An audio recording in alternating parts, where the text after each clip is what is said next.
has gone absolutely nowhere. They've been flat. Americans have continued to have a better and better material standard of living by working more hours, taking less vacations, and borrowing like there was no tomorrow.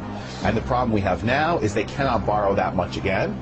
And if Americans don't borrow and their wages don't go up, and they're not significantly going up, then Americans have to buy a lot less of the world's goods. This becomes a problem because 70% of the U.S. GDP is private consumption, and America is 22% of the world. That basically means 15% of the economic activity on this earth is American private consumption. If that turns down, which it has, and if it stays down, which it likely will, this means we've basically pushed down the level of economic activity for all 6.2 billion people on earth.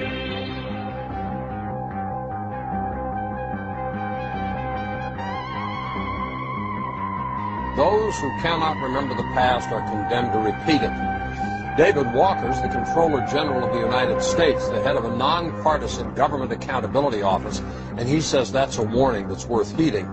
In a recent speech reported in the Financial Times, Walker says the United States could face the same fate as the Roman Empire if we don't change our ways, and soon.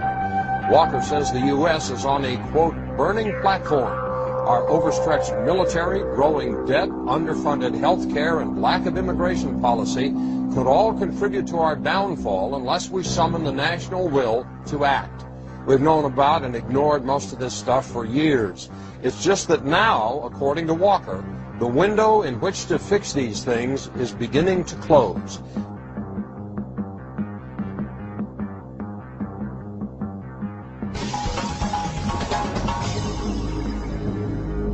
The future will be a total disaster with the collapse of our capitalistic system as we know it today, wars, massive government debt defaults, and the impoverishment of large segments of Western society.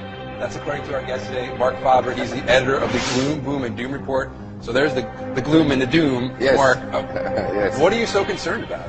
Government debt is rising everywhere. We have stimulus packages. We have central banks that basically will print money, not just here in the United States. They have no other option than to keep the system going. And so this will be negative for the Western world compared to emerging economies. It's going to be the trigger. Well, you're talking about economic Armageddon here. Yes, absolutely. That I'm convinced. And that is, I mean, a high confidence prediction that the total collapse will come. And I'll explain how. The fiscal deficit of around $2 trillion will add, of course, to government debt. It will be in future very difficult for the Federal Reserve to increase short-term rates because then the interest payments on the debt go up substantially. What is it like when capitalism collapses? What happens? Well, when it collapses, essentially you have a currency reform that old money is then called back and you issue new money. So the dollars, so we get new dollars. It's going to be probably Zimbabwe. at some. When? Well, I think for the next crisis, which may happen in 3 years or in 5 years or in 10 years. But one thing I want to stress, this crisis, nothing has been solved. That should be clear. The private sector, which is trying to deleverage, is offset by the government that is leveraging up. In other words, you don't reduce debts, you just essentially pile up on more debts, even more debts.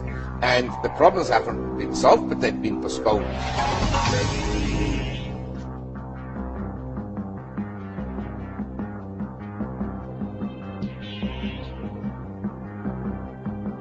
Back with Damon Vickers, Chief Investment Officer, 9 Points Capital Partners, staying with us live out of Seattle, Washington.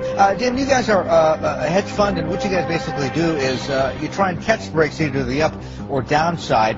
Apparently with oil, also with gold, you've done the timing pretty right. Currencies look weaker, all for the reasons that we talked about before. I mean, you've got huge wage disparities. I don't know how that inevitably resolves itself.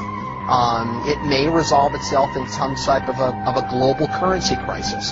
And then if the global currency crisis unfolds, then inevitably you get, I guess, an alignment under a global world government, a new global currency, and a new world order. So we may be moving towards that. Talk to us a little bit more about this currency crisis you see erupting. What does that assume about what's going to happen to the dollar? Well,